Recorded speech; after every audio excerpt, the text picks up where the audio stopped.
Sir, आपका vision क्या है for the women of Pakistan? What is your vision? What role do you see them playing in accordance? जी sir, चलिए आप यहाँ आ जाइए। जुबान मेरी है बात उनकी, उन्हीं के मतलब की कह रहा हूँ। आपने भी माशाल्लाह हक अदा कर दिया। बात असल में ये है कि जहाँ तक इस बात का ताल्लुक है, मेरी मोहतरम बहन ने ये नहीं पूछा कि औरत के बस सिर्फ ये पूछा है कि औरत के मुताल्लिक आपका तसव्वुर क्या है। जी, कि आप तसव्वुर, किसी मर्द का तसव्वुर औरत के बगैर पूरा नहीं होता।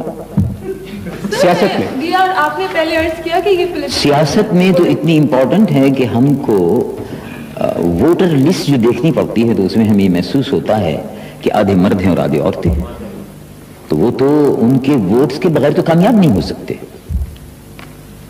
अब ये अलग बात है कि औरतें बहुत कम वोट डालने के लिए आती हैं और उसकी वजह गालिबन ये है कि मर्द दो लोग डाल चुके होते हैं, ये भी है दो और उनका एक वोट होता है।